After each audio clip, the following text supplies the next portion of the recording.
আদিয়ারে বলবেন চেয়ারম্যান সাহেবের দ্রুত ইন্ডিয়া নিতে হইব। মালিক আর গোলামে কখনো মেলামেশা ঠিক না। এখন যদি খোঁজ খবর কইরা ফালায় সবাই তো 1400। রানী আর রিজিক আলী চেয়ারম্যান সাহেবকে কিসের ওষুধ খাওয়ালো? ওষুধ খাওয়ার পর চেয়ারম্যানের কি হবে? চেয়ারম্যান সাহেব কি মারা যাবে? কি ঘটতে চলেছে সাহেব নামে গোলাম নাটকের 7 নাম্বার পর্বে এবং কবে আসবে এই সাহেব নামে গোলাম নাটকের 7 নাম্বার পর্বটি, এই সবকিছু জানিয়ে দিব আজকের ভিডিওতে। তাই আজকের ভিডিওটি সম্পূর্ণ দেখতে থাকুন। হ্যালো ভিউয়ার্স, আসসালামু আলাইকুম, কেমন আছেন সবাই? আশা করছি প্রত্যেকেই ভালো রয়েছেন। তো ইতিমধ্যে সাহেব নামে গোলাম নাটকের 6 নাম্বার পর্বটিও আপলোড হয়ে গেছে।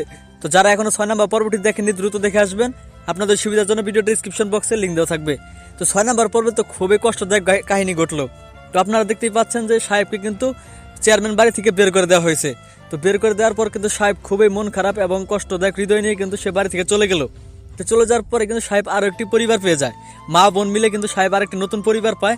আর অপর দিকে আপনারা আরো দেখতে পারবেন এদিকে রিজিক আলী আর রানী তারা কিন্তু ষড়যন্ত্র করে চেয়ারম্যানকে মেরে ফেলতে চাইবে। তো চেয়ারম্যানকে ওষুধের সঙ্গে কিন্তু একটি বিষ মিশিয়ে খাইয়ে দিবে অথবা ঘুমের ওষুধ খাইয়ে দিবে, যার ফলে কিন্তু পরবর্তীতে চেয়ারম্যান অসুস্থ হয়ে পড়বে বা মারা যাবে।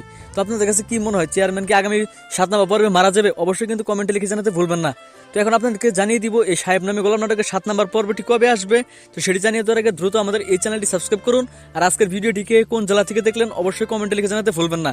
আগামী ডিসেম্বরের 17 তারিখ মঙ্গলবার দিন বিকেল 3টার সময় অথবা 3:30 ইগল ইসলামিক নাটক ইউটিউব চ্যানেলে সাহেব নামে গোলাম নাটকের 7 নাম্বার পর্বটি পেয়ে যাবেন। তো আশা করি বুঝতে পারছেন। দেখা হচ্ছে খুব শীঘ্রই নতুন নাটকের আপডেট নিয়ে। ততক্ষণ পর্যন্ত ভালো থাকুন, সুস্থ থাকুন, আল্লাহ হাফেজ।